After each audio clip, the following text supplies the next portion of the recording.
ஏசாயா 29 ஆகையால் இனி யாக்கோபு வெட்கப்படுவதில்லை, இனி அவன் முகம் செத்து போவதில்லை. ஹல்லேலூயா. இனி யாக்கோபு வெட்கப்படுவதில்லை, இனி அவன் முகம் செத்து போவதில்லை.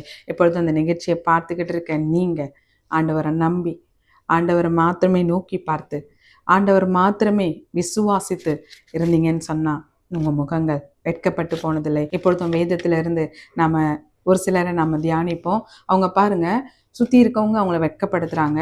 ஆண்டவர் எப்படிப்பட்ட ரட்சிப்பை அவர்களுக்கு கொடுத்தார் அப்படின்னு சொல்லி நம்ம பார்ப்போம். 2 ராஜாக்கள் 19 நம்ம வாசிச்சோம் அப்படின்னா, அசிரியாவை ஆட்சி செய்த சனகரிப் பாருங்க, ஒவ்வொரு தேசத்தோடும் யுத்தம் போறாரு. யுத்தம் போயிட்டு அந்தந்த தேசத்தை சுதந்திரத்து கொள்றாரு. அதே மாதிரி எசேக்கியா, யூதாவை ஆட்சி செய்த எசேக்கியாவின் தேசத்தையும் யுத்தம் செய்ய வரப்போறாரு. அப்படி வரும்போது பாத்தீங்க அப்படின்னா பாளையம் இறங்கிட்டாரு. அந்த யுத்தம் செய்ய எசேக்கியாவுடைய அந்த இடத்துல பாளையம் இறங்கிட்டு ஸ்தானாதிபதிகளை அனுப்புறாருங்களாம். அனுப்பும் போது அவர் பாருங்க, அவர் ரொம்ப நிந்திச்சு ஒரு வார்த்தை சொல்றாரு.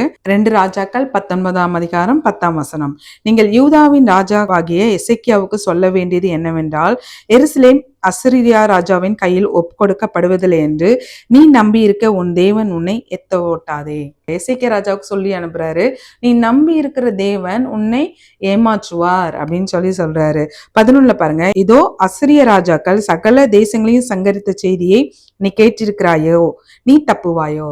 இதோ அசிரிய ராஜா எல்லா சகல தேசங்களையும் சுதந்திரத்தாங்க இல்லையா, யுத்தத்துக்கு போயிட்டு, அதெல்லாம் நீ கேள்விப்பட்டிருக்க இல்லையா, அப்ப நீ மட்டும் தப்புவியா அப்படின்னு சொல்லிட்டு அடுத்த வசனத்துல சொல்றாரு, என் பிதாக்கள் அழித்து போட்ட கோசோனையும், என் பிதாக்கள் அவங்க யுத்தத்துக்கு போய் எந்தெந்த தேசத்தெல்லாம் அழிச்சாங்களோ அந்த தேசத்துல உள்ள அந்த தெய்வங்கள் எல்லாம் அந்த தேசத்தை விட்டுருச்சு. அதே போல எசேக்கியாவின் தேவனும் உன்னை ஏமாற்றுவார் அப்படின்னு சொல்லி எசேக்கியாவையும் நிந்திக்கிறாரு, எசேக்கியாவின் தேவனையும் நிந்திக்கிறாரு. ஹல்லேலூயா, ஹல்லேலூயா. அவர் பாருங்க ரொம்ப கர்வமாய், ஏன்னா எந்த தேசத்துக்கு போனாலும் அந்தந்த தேசத்துல அவர் பாருங்க தேசத்தையும் சொல்றாரு, கோசோனையும் ஆரோனையும் ரெத்சேப்பையும் தெலசாரிலிருந்து ஏதேனின் புத்திரனையும். அந்த தேசத்துல உள்ள தெய்வங்கள் எல்லாம் அந்தந்த தேசத்தை விட்டுட்டு போயிடுச்சு, அந்த ராஜாக்களை ஏமாற்றிடுச்சு. அது போல அந்த எசேக்கியா ஒரு தேவனை நம்பிக்கிட்டு இருக்காரு, அந்த தேவனும் எசேக்கியாவை கைவிட்டுடுவாரு, ஏமாற்றிடுவாரு அப்படின்னு சொல்லி இந்த சனகரிப் ரொம்ப கொக்கரிச்சு ஒரு ஏளனமாய் ஆண்டவரையும் நிந்திக்கிறான், எசேக்கியாவையும் நிந்திக்கிறான். எசேக்கியாவை குறிச்சு ஆண்டோடைய பார்வை எப்படி இருக்குன்னு பார்ப்போம். 2 ராஜாக்கள் 18 அவன் இஸ்ரவேலின் தேவனாகிய கர்த்தரின் மேல் வைத்த நம்பிக்கையிலே அவனுக்கு முன்னும் பின்னும் இருந்த யூதாவின் ராஜாக்களிலும் அவனை போல் ஒருவனும் இருந்ததில்லை. ஹல்லேலூயா, ஹல்லேலூயா. ஆண்டவர் மேல் வைத்த நம்பிக்கையில இந்த எசேக்கியா ராஜாவை போல முன்னும் பின்னும் ஒரு ராஜாவும் இருந்ததில்லை. அப்படிப்பட்ட ஆண்டவர் மேல் நம்பிக்கையா இருக்க அந்த எசேக்கியாவை தான் ரொம்ப ஏளனமா இந்த சனகரிப் பேசுறாரு. எசேக்கியா நம்பிட்டு இருக்க தேவன்லாம் காப்பாத்தலாம் மாட்டாரு, அவரும் ஏமாத்திடுவாரு. எப்படி நாங்க எந்தெந்த தேசத்துக்கு எல்லாம் போனோமோ யுத்தத்துக்கு அந்த தெய்வங்கள்லாம் கைவிட்டுருச்சு இல்லையா, அதே போல எசேக்கியாவும் தேவனும் கைவிட்டுருவார். ஹல்லேலூயா. இப்ப பாத்தீங்கன்னு சொன்னா எசேக்கியாவும் ஏசாயாவும் வானத்தின் பரலோகத்தின் தேவனை நோக்கி வேற எதுவும் பண்ணல. உடனே பக்கத்து தேசத்துல இருக்க ராஜா கிட்ட எல்லாம் உதவி கேட்டு சனகரிப் எப்பவும் ஜெயிச்சிருவான், அதனால பக்கத்து தேசத்துல இருக்க அவங்க கிட்ட இருக்க சோல்ஜர்ஸ் வீரர் எல்லாம் கூப்பிட்டு யுத்தத்துக்கு தயாராகலாம், அப்படியெல்லாம் செய்யல. பரலோகத்தின் தேவனை நோக்கி, வானத்தை நோக்கி அபாய குரல்ட்டாங்களாம், ஜபம் பண்ணாங்க. பரலோகத்தின் தேவனே, உங்க கண்களை திறந்து பாருங்க, உங்க காதுகளை திறந்து கேளுங்க, சனகரிப் பாருங்க இந்த மாதிரி சொல்லிக்கிட்டு இருக்கான் அப்படின்னு சொல்லி ஒரு சின்ன ஜபத்தை 2 பேரும் ஏசாயா தீர்க்கதரிசியும் எசேக்கியாவும் எடுக்கிறாங்களாம். ஆண்டவர் சும்மா இருப்பாரா? உடனே மறுமொழி கொடுக்கிறார் பாருங்க. ஏசாயால நம்ம வாசிக்கலாம் 37 கர்த்தாவே, அசிரிய ராஜாக்கள் அந்த ஜாதிகளையும் அவர்கள் தேசத்தையும் நாசமாக்கி அவர்களுடைய தேவர்களை நெருப்பிலே போட்டுவிட்டது மெய்தான். அவைகள் தேவர்கள் அல்லவே, மனுஷர் கைவேலையான மரமும் கல்லும் தானே, ஆகையால் அவைகளை நீர்த்துளியாக்கினார்கள். பாருங்க, அசிரியா சொல்றாரு, அந்த தேசத்துல உள்ள தெய்வங்களை எல்லாம் ஏமாத்திடுச்சு அப்படின்னு சொல்றாரு. அவங்க எல்லாம் என்ன சொல்ற, ரொம்ப அழகா சொல்லுவேன், அவைகள் தேவர்கள் அல்லவே, மனுஷர் கைவேலையான மரமும் கல்லும் தானே. ஹல்லேலூயா. நீங்க ஜீவனுள்ள தேவன் இல்லையா, அதெல்லாம் கல்லும் மரமும் தானே. அந்த தெய்வங்கள்லாம் விட்டுட்டாங்க, ஏமாத்திட்டாங்க, நீங்க அப்படி பண்ண மாட்டீங்க இல்லையா அப்படின்னு சொல்லிட்டு அவர் பாருங்க, இப்பொழுதும் எங்கள் தேவனாகிய கர்த்தாவே, நீர் ஒருவரே கர்த்தர் என்று பூமியின் ராஜ்யங்கள் எல்லாம் அறியும்படிக்கு எங்களை அவன் கைக்கு நீங்களாக்கி ரட்சியும் என்று விண்ணப்பம் பண்ணினான். ஹல்லேலூயா. நீங்கள் தான் தேவன் என்று அறியும்படிக்கு. ஹல்லேலூயா. பூமியின் ராஜ்யங்கள் எல்லாம் அறியும்படிக்கு சனகரிப் இப்படி யுத்தத்துக்கு போனாரு எசேக்கியா கிட்ட. எல்லா தேசத்திலையும் அவருக்கு ஜெயம். ஆனா எசேக்கியாவோட கூட யுத்தம் செய்யும் போது மட்டும் அந்த ஆண்டவர் அவர்களை காப்பாற்றினார். பூமியின் ராஜ்யங்கள் எல்லாம் இதை அறியும்படிக்கு என்னை ரட்சியும், சனகரிப்பின் கரங்களிலிருந்து என்னை ரட்சியும் அப்படின்னு சொல்லி எனக்கு ஆதரவா இருங்க அப்படின்னு சொல்லி ஒரு விண்ணப்பம் பண்றாரு. ஆண்டவர் கேட்டுட்டு சும்மா இருப்பாரா? ஆண்டவர் பாருங்க மறுமொழி கொடுக்கிறார். ஏசாயா 37:23 யாரை நிந்தித்து தூஷித்தாய்? யாருக்கு விரோதமாய் உன் சத்தத்தை உயர்த்தினாய்? இஸ்ரவேலின் பரிசுத்தருக்கு விரோதமாய் அல்லவோ உன் கண்களை மேட்டிமையாய் ஏறெடுத்தாய். இஸ்ரவேலின் தேவனுக்கு முன்பாய் அல்லவா மேட்டிமை உன் கண்களை ஏறெடுத்தாய் அப்படின்னு சொல்லிட்டு சனகரிப் எசேக்கியா தேசத்தின் மேல உள்ள வர்றதும் கிடையாது, அம்பு எய்வதும் கிடையாது, கொட்டலம் போடுறதும் கிடையாது அப்படின்னு சொல்லி நான் எசேக்கியாவை ரட்சிப்பேன் அப்படின்னு சொல்லி ஆண்டவர் வாக்கு கொடுத்து அன்னைக்கே பார்த்தீங்கன்னா ஒரே ஒரு தேவதூதரை அனுப்புறாரு. அல்லேலூயா. ஒரே ஒரு ஏஞ்சல்ஸ் தான். கொடான கொடி தேவதூதர்கள் அவருக்கு எப்பொழுதும் பணிவிடை செய்ய ஓயாமல் அவரை துதித்து கொண்டு பரலோகத்துல இருக்காங்க. அவர் ஒரு வார்த்தை சொன்னா போதும். ஹல்லேலூயா. 180,000 வீரர்கள் அடுத்த நாள் காலையில செத்த பிரேதங்களா கிடக்குறாங்க. ஒரே ஒரு தேவதூதர் எல்லாத்தையும் பட்டயத்தினால வெட்டி போட்டாருங்களாம். ஹல்லேலூயா. ஆண்டவருக்காக பக்தி வைராகியம் இருக்கும்போது உருவின பட்டயத்தோடு தேவ தூதர்கள் நமக்கு பாதுகாப்பாக இருப்பாங்க. நம்ம ஏளனப்படுத்தலாம், கூடி கூடி பின்னாடி பேசிக்கிட்டு அவமானப்படுத்தலாம், இலக்காரமாக நினைக்கலாம். ஆனால் உருவின பட்டயத்தோடு நமக்கு பாதுகாப்பாய் இது தானியேலோட வாழ்க்கையில நம்ம பார்க்கலாம். தானியேல் ஒரு தரிசனம் பார்க்கிறாரு. அந்த தரிசனத்துடைய காரியங்கள் ஆண்டவர்கிட்ட அதை தெரிஞ்சுக்கணும்னு சொல்லி 21 நாள் உபவாசம் இருந்து அவர் சரீரத்துல பலனே இல்லாம காத்திருக்கும் போது பாத்தீங்கன்னு சொன்னா கேப்ரியல் தேவதூதர் வராரு. அவர் வந்து சொல்றாரு பாருங்க. அப்பொழுது அவன் என்னை நோக்கி, தானியேலே பயப்படாதே, நீ அறிவை அடைகிறதுக்கும் உன்னை உன்னுடைய தேவனுக்கு முன்பாக சிறுமைப்படுத்துவதற்கும் உன் மனதை செலுத்தின முதல் துவக்கி உன் வார்த்தைகள் கேட்கப்பட்டது. உன் வார்த்தைகளின் நிமித்தம் நான் வந்தேன். நீ மனதை செலுத்தின இல்லையா? ஆண்டவர் கேட்ட இது இந்த வார்த்தைக்கு அர்த்தம் வேணும்னு சொல்லி கேட்ட இல்லையா?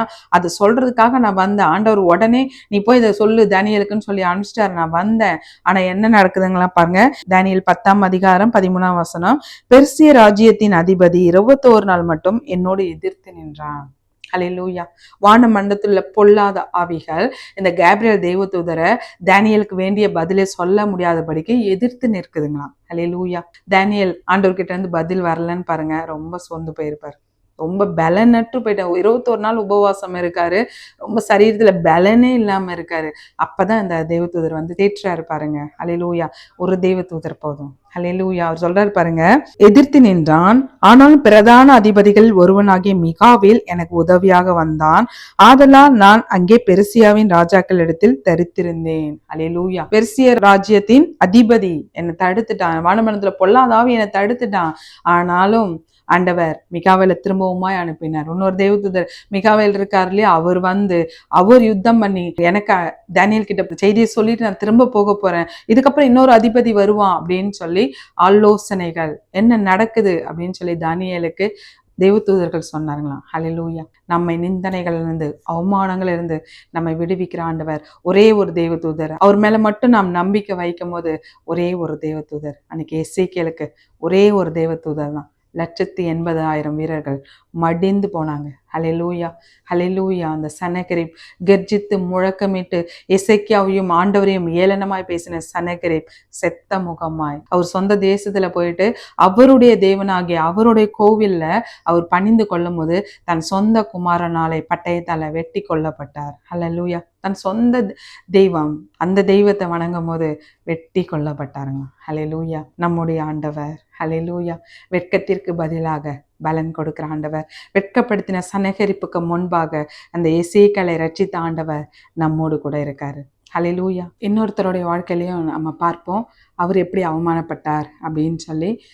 யோபு 19:2-3 நீங்கள் எந்த மட்டும் என்னை ஆத்துமாவை வருத்தப்படுத்தி வார்த்தைகளினால் என்னை நொறுக்குவீர்கள், இப்பொழுதும் 10 தரம் என்னை நிந்தித்தீர்கள். ஹல்லேலூயா. அந்த யோபுன்ற பக்தன் தான் சொல்றாரு, எத்தனை முறை என்னை நிந்திப்பீங்க, எத்தனை முறை என்னை பரிகாசம் பண்ணுவீங்க அப்படின்னு சொல்லிட்டு அவரே சொல்றாரு, என்னை 10 முறை நிந்தித்தீர்கள். 10 முறை என்னை நிந்தித்து என்னை ஏளனமா பேசிக்கிட்டு இருக்கீங்க அப்படின்னு சொல்லி ரொம்ப துக்கமா, அந்த தாவீது போல நீங்க பேசுற வார்த்தைகள்லாம் என்னுடைய எலும்புகளை அப்படியே நொறுக்கி எடுக்கிறது அப்படின்னு சொல்லி அந்த தாவீதை போல இந்த யோபுவும் சொல்றாரு. 10 முறை என்னை நிந்திச்சுக்கிட்டு இருக்கீங்களே. அவரை நிந்திச்சது யாருன்னா, யோபு 16ஆம் அதிகாரம் 20ஆம் வசனத்துல, என் சிநேகிதர் என்னை பரிகாசம் பண்ணுகிறார்கள், என் கண் தேவனை நோக்கி கண்ணீர் சொரிகிறது. அல்லேலூயா. அவர் சொல்றாரு பாருங்க, சங்கீதக்காரன் தாவீது சொல்றாரு, எனக்கு சமமான தோழன், என் கூட இருந்த தோழன், எனக்கு வழிகாட்டி, அவர் தான் என்னை பரிகாசம் பண்ணிக்கிட்டு இருக்காரு. இங்க அவர் சொல்றாரு பாருங்க, என் சிநேகிதர் என்னை பரிகாசம் பண்ணுகிறார்கள், என் கண் தேவனை நோக்கி கண்ணீர் சொரிகிறது. ஆண்டவர் நோக்கி எனக்கு கண்ணீர் சொரியுது. இவங்க பண்ற பரிகாசத்தை பார்க்கும்போது எனக்கு ரொம்ப வேதனையா இருக்கு. எனக்கு அந்த நிந்தனையெல்லாம் தாங்கவே முடியல. என் ஆண்டவரை நோக்கி கண்ணீர் சொரிகிறது. அல்லேலூயா. இந்த யோபு யாரு? யோபு என்ற மனுஷனை குறித்து ஆண்டவர் சொல்றாரு பாருங்க. உட்ஸ் அப்படின்ற அந்த தேசத்திலேயே கர்த்தருக்கு பயந்து பொல்லாப்புக்கு விலகி துன்மார்க்கனா இல்லை நீதிமானா வாழ்கிற ஒரு நல்ல மகனா இருக்காரு, செல்வ சீமானா இருக்காரு. அவரை தான் அவருடைய சகோதரர்களாம் நிந்திக்கிறாங்க. ஹல்லேலூயா. யோபு ஆண்டவர் மேல எப்படிப்பட்ட ஒரு நம்பிக்கை வச்சிருக்காரு பாருங்க. யோபு 13ஆம் அதிகாரம் 15ஆம் வசனத்துல நாம பார்க்கலாம். அவர் என்னை கொன்று போட்டாலும் அவர் மேல் நான் வாஞ்சியா இருப்பேன். ஹல்லேலூயா. ஹல்லேலூயா. அவர் சொல்றாரு பாருங்க, நாம ஒரு சின்ன பிரச்சனை வந்துன்னா, ஜீசஸ் இருக்கீங்களா? ஒய் ஜீசஸ், எனக்கே இந்த பிரச்சனை, எனக்கே இந்த போராட்டம் அப்படின்னு சொல்லி கேள்வி மேல கேள்வி ஆண்டவரை கேட்போம். நான் இப்படியெல்லாம் பாஸ்டிங் இருக்கேன்ல, உங்களுக்காக இப்படி ஓட்டம்லாம் ஓடிக்கிட்டு இருக்கேன்ல, எனக்கே அப்படி பிரச்சனை, எனக்கே நிந்தனை, எனக்கே அவமானம் அப்படின்னு சொல்லி ஆண்டவருக்கே நாம் செய்கிற காரியங்களை எடுத்து சொல்லுவோம். நாங்கள் இப்படி பண்றோம், இப்படி செய்யறோம் அப்படின்னு சொல்லி ஆண்டவருக்கு தெரியாதது போல நிறைய கேள்விகளை கேட்போம், நிறைய முறுமுறுப்போம், ஜெபம் பண்ண மாட்டேன், துதிக்க மாட்டேன், இப்படி இது நடந்தாதான் நான் இப்படி செய்வேன், இப்படி என்ன பேசிட்டாங்க இல்லையா, இப்படி சொல்லிட்டாங்க இல்லையா, இப்படி நடந்தாதான் நான் அப்படி நடப்பேன் அப்படின்னு சொல்லி நிறைய பொருத்தனைகள் எல்லாம் நம்ம சொல்லுவோம். ஆனா அவர் பாருங்க என்ன சொல்றாரு, நல்ல செல்வ சேமானா இருந்தவர் பிசாசு எல்லாவற்றையும் அவர்கிட்ட இருந்து எடுத்து போடுறாரு. அப்பயும் அந்த யோபுன்ற பக்தன் சொல்றாங்களாம், அவர் என்னை கொன்று போட்டாலும் அவர் மேல் நான் வாஞ்சையா இருப்பேன். அல்லேலூயா. எப்படிப்பட்ட ஒரு வாஞ்சை பாருங்க, ஆண்டவர் மேல எப்படிப்பட்ட ஒரு நம்பிக்கை பாருங்க, எப்படிப்பட்ட ஒரு பற்றுதல் பாருங்க. அவர் என்னை கொன்று போட்டாலும் அந்த கொன்று போடுற அந்த கடைசி நேரத்திலையும் நான் அவர் மேல் வாஞ்சையா இருப்பேன். ஹல்லேலூயா. ஹல்லேலூயா. எப்படிப்பட்ட ஒரு நம்பிக்கை பாருங்க. சாகர தருவாயிலும் நான் அவர் மேல் வாஞ்சையா இருப்பேன். ஹல்லேலூயா. ஹல்லேலூயா. இப்பொழுதும் ஆண்டவர் மேல வாஞ்சையாய், ஆண்டவர் மட்டும்தான் அப்படின்னு சொல்லி வாழ்க்கையை தொலைச்சிட்டு இப்பொழுதும் போதும் தகப்பனே, எங்களுக்கு பிரச்சனை போதும், எங்களுக்கு போராட்டம் போதும், எங்களுக்கு வயசாயிடுச்சு, இதுக்கப்புறம் நான் போய் என்ன பண்ண முடியும் அப்படின்னு சொல்லி அந்த எலியாவை போல சோர்ந்து ஆண்டவர் மேல நம்பிக்கை மாத்திரம் வைத்திருக்கும் மகனே, ஆண்டவர் உங்க கூட தான் பேசுறாரு. நீங்க வெட்கப்பட்டு போவதில்லை. நிறைய காரியங்களை வெட்கப்பட்டு இருக்கீங்க, அவமானத்துக்குள்ளா இருக்கீங்க, நிந்தைக்குள்ளா இருக்கீங்க, பரிகாசத்துக்குள்ளாக இருக்கீங்க. எப்படியோ இருக்க வேண்டிய நீங்க உங்களுடைய ஒரு சின்ன காரியத்தினால சுத்தி இருக்கவங்க அதை இன்னும் பெரிதாய் ஊதி பெரிதாய் அந்த பிரச்சனையை பெரிதுபடுத்தினதுனால நிந்தைக்குள்ளேயும் அவமானத்துக்குள்ளேயும் இருக்கீங்க. ஆண்டவர் அந்த வெட்கத்திற்கு பதிலாக உங்களை ரட்சிக்கிற ஆண்டவர் உங்களோடு கூட இருக்கார். ஹல்லேலூயா. ஹல்லேலூயா. இந்த யோபு பாருங்க, என்னை கொன்று போட்டாலும் அவர் மேல் நான் வாஞ்சையா இருப்பேன். ஹல்லேலூயா. அப்படிப்பட்ட வாஞ்சை நமக்குள்ள இருக்குமாயின் நாம் வெட்கப்பட்டு போவதில்லை. இந்த யோபுவை கூட இருந்த நண்பர்களே அவர்களை ஏளனமா பேசுறாங்க, பரிகாசமா பேசுறாங்க. ஆண்டவருடைய பார்வையில யோபு பாருங்க எல்லாவற்றிலும் நீதிமானாய் பார்க்கிறாரு. ஆனா யோபுவுக்கு எல்லா காரியங்களும் அவரை விட்டு கடந்து போயிருச்சு. அவருடைய சொத்துக்கள் போயிடுச்சு, அவருடைய பிள்ளைகள் மரித்து போனாங்க, சரீரத்திலும் வியாதிகள் வந்த உடனே அந்த கூடவே இருந்து அவர்களுக்கு ரொம்ப நெருக்கமான அந்த நண்பர்களே என்னென்ன பரிகாசங்கள், என்னென்ன நிந்தைகளை அவங்க சொல்றாங்க பார்ப்போம். இதுல நிறைய காரியங்கள் இருக்கு. அதுல ஒரு சில காரியங்கள் ஆண்டோடைய பார்வை, சிநேகிதர்களுடைய பார்வை எப்படி இருக்கு அப்படின்னு சொல்லி நான் வேதத்திலிருந்து எடுத்த சில காரியங்களை இப்ப நாம தியானிப்போம். முதலாவதாக யோபுவின் ஒரு நண்பர் சூகியனான பில்தாத் அப்படின்ற ஒரு நண்பர், அவர் பாருங்க என்ன சொல்றாரு. யோபு 8ஆம் அதிகாரம் 4ஆம் வசனத்துல, உம்முடைய பிள்ளைகள் அவருக்கு விரோதமா பாவம் செய்திருப்பார்கள். அல்லேலூயா. உங்க பிள்ளைங்க ஆண்டவருக்கு விரோதமா பாவம் செய்திருக்காங்க போல இருக்கு, அதனாலதான் யோபு உனக்கு இப்படிப்பட்ட பிரச்சனை எல்லாம் வந்தது. ஆனா வேதம் சொல்லுது, பிள்ளைகள் தெரியாம பாவம் பண்ணியிருப்பார்களோ அப்படின்னு சொல்லி அவர்கள் எல்லாம் மாசம் ஒரு முறை அழைப்பித்து அவர்களை பரிசுத்தப்படுத்தி சர்வாங்க தகன பலிகளை யோபு செலுத்தினார் அப்படின்னு சொல்லி வேதம் சொல்லப்பட்டிருக்கு. யோபு 1:5 நம்ம இதை வாசிக்கிறோம். வாசிக்கலாம். ஒவ்வொருவருடைய இலக்கத்தின்படி, அதாவது ஒவ்வொரு பிள்ளைக்கு ஒரு இலக்கத்தின்படி சர்வாங்க தகன பலிகளை செலுத்தி பாவங்களை நிவர்த்தி செய்து பாவம் இல்லாமல் அந்த பிள்ளைகளை வளர்த்திருக்காரு. ஆனா அந்த ஒரு போராட்டம் வந்தது, பிரச்சனை வந்தது அப்படின்னு சொன்னோன்னே அந்த யோபுவின் கூடவே இருக்க நண்பரே பாருங்க, அவர் சொல்றாரு, உன் பிள்ளைகளும் பாவம் செய்திருப்பார்களோ அப்படின்னு சொல்றாரு.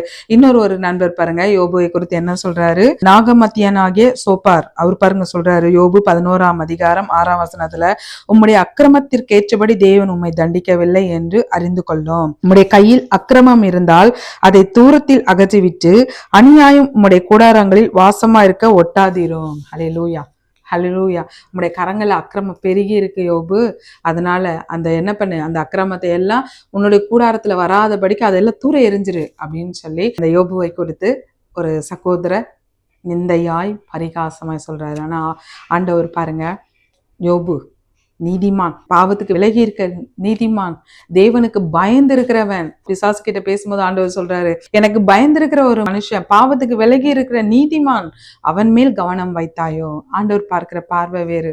ஆண்டவருக்குள்ள அந்த யோபுடைய நிலைமை பாருங்க. ஆண்டவருக்கு பயந்து இருக்கிற ஒரு மனுஷன், ஆனா சுத்தி இருக்க அந்த நண்பர் ஒரு பரிகாசமா சொல்றாரு, உன் கரங்கள்ல அக்கிரமம் பெருகி இருக்கிறது, அது உன் கூடாரத்துல வராதபடிக்கு அதெல்லாம் தூர எரிஞ்சிரு, அதை தூக்கி போட்டுடு அப்படின்னு சொல்றாரு.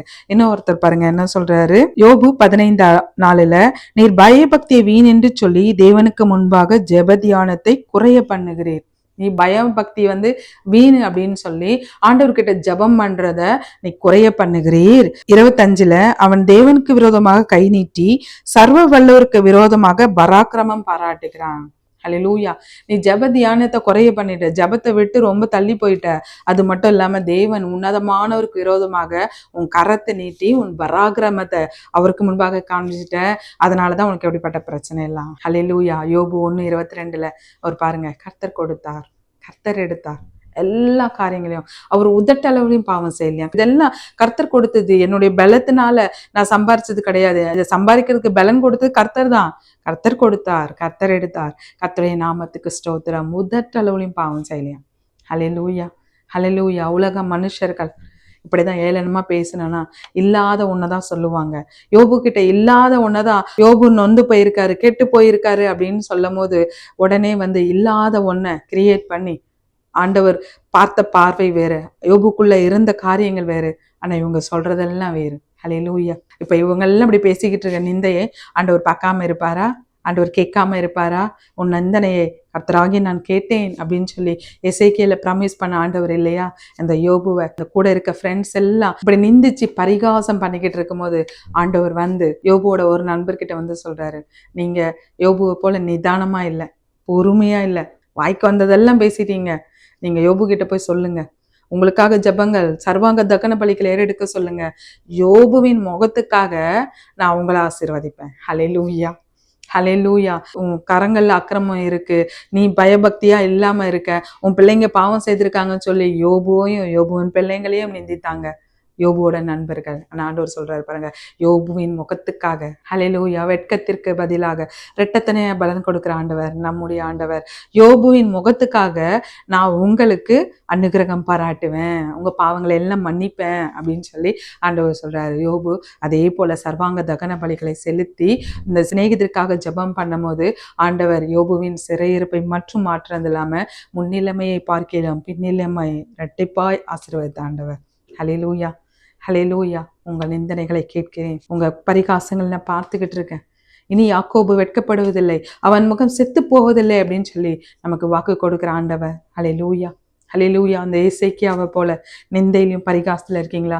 இந்த யோபுவை போல நாங்க ஆண்டவருக்குள்ள இப்படிதான் இருக்கோம், ஆனா சுத்தி இருக்கவங்க இப்படி பேசிக்கிட்டு இருக்காங்க அப்படின்னு சொல்லி மன சஞ்சலத்துல இருக்கீங்களா? அவர்களுக்கு முன்பாக ஆண்டவர் உங்களை இரட்டத்தனையாய் பலன் கொடுப்பார். ஹல்லேலூயா. செத்த முகமாய் ஏளனமாய் பேசின அந்த சனகெரிப் செத்த முகமாய் போனா எசேக்கியேலை ரட்சித்த ஆண்டவர் இந்த யோபுவை அதே சிநேகிதர்களுக்கு முன்பாக இரட்டிப்பு ஆசீர்வாதத்தை கொடுத்த ஆண்டவர் நம்மோடு கூட இருக்கார். ஹல்லேலூயா, ஹல்லேலூயா. 1 பேதுரு 2ஆம் அதிகாரம் 6ஆம் வசனத்துல பேதுரு என்ன சொல்றாரு பார்ப்போம். அந்தபடியே இதோ தெரிந்து கொள்ளப்பட்டதும் விலையேறப்பட்டதுமா இருக்க மூளைக்கல்லை சியோனில் வைக்கிறேன், அதன் மேல் விசுவாசமா இருக்கிறவன் வெட்கப்படுவதில்லை என்று வேதத்தில் சொல்லி இருக்கிறது. ஹல்லேலூயா, ஹல்லேலூயா. பேதுரு சொல்றாரு பாருங்க, கர்த்தராகிய இயேசு கிறிஸ்துவின் மேல் விசுவாசம் உள்ளவர்கள் வெட்கப்பட்டு போவதில்லை. ஹல்லேலூயா, ஹல்லேலூயா.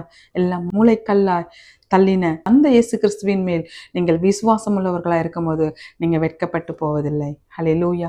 பவுல் பாருங்க 2 தீமோத்தேயு 1:12 நான் விசுவாசிக்கிறவர் இன்னார் என்று நான் அறிவேன். ஹல்லேலூயா. நான் விசுவாசிக்கிறவர் யார் எனக்கு நல்லா தெரியும், அவர் யார் என்று நான் அறிவேன். ஹல்லேலூயா. பேதுரு சொல்றாரு, கர்த்தராகிய இயேசு கிறிஸ்துவின் மேல் விசுவாசம் உள்ள நீங்க வெட்கப்பட்டு போவதில்லை. பவுல் சொல்றாரு, பரிசுத்த ஆவியானவர் மேல் விசுவாசம் வைக்கிறவர்கள் வெட்கப்பட்டு போவதில்லை. ரோமர் 5:5 பார்ப்போம். மேலும் நமக்கு அருளப்பட்ட பரிசுத்த ஆவியினாலே தேவ அன்பு நம்முடைய இருதயங்களில் ஊற்றப்பட்டிருக்கிறபடியால் அந்த நம்பிக்கை நம்மை வெட்கப்படுத்தாது. ஹல்லேலூயா, ஹல்லேலூயா. பரிசுத்த ஆவியானவர் நிறைவு நமக்குள் ஊற்றப்பட்டிருக்கு இல்லையா, அந்த அன்பு நம்மை வெட்கப்படாது. ஹல்லேலூயா. ஏதோ ஒரு காரியத்தில் சோர்ந்து போய் இப்பொழுது அந்த நிகழ்ச்சியை பார்த்து கண்ணீரோடு கூட எங்கள் வெட்கத்திற்கு பதிலாக எங்களுக்கு இரட்டத்தனையாக பலன் தரோன்னு சொல்லி கேட்டுக்கிட்டு இருக்கீங்களா? நிச்சயமாகவே உங்களுக்கு முடிவு உண்டு, உங்கள் வெட்கத்திற்கு பதில் உண்டு. ஹல்லேலூயா. இரட்டத்தனையான பலன் உண்டு. இப்பொழுது நம் கண்களை மூடி கர்த்தரை நோக்கி பார்ப்போமா? ஹல்லேலூயா. அந்த எசேக்கியாவோடு கூட சேர்ந்து ஜெபித்த அந்த ஏசாயா தீர்க்கதரிசியை போல இப்பொழுது நாமும் அந்த வானத்தின் தேவனை நோக்கி, அந்த ஜீவனுள்ள தேவனை நோக்கி, ஹல்லேலூயா, ஹல்லேலூயா. உங்கள் நிந்தனைகளை கேட்டுக்கிட்டு இருக்கேன் அப்படின்னு சொல்லி நம்முடைய கண்ணீர், நிந்தனைகள், பரிகாசங்கள், அவமானங்கள், வேதனைகள்லாம் பார்த்துட்டு நமக்கு பதில் கொடுக்கிற ஆண்டவரை நோக்கி நாமும் அபாய குரலிடுவோமா? ஹல்லேலூயா. நல்ல ஆண்டவரை, எங்களை உங்களுடைய கருத்துல கொடுக்குறோம் டாடி. இப்பொழுதும் இந்த நிகழ்ச்சியை பார்த்துக்கிட்டு இருக்க ஒவ்வொருவரோடு கூட ஆண்டவர் பேசியிருக்கிறீர். உமக்கு நன்றி. நீர் வார்த்தையில் உண்மையுள்ளவர்.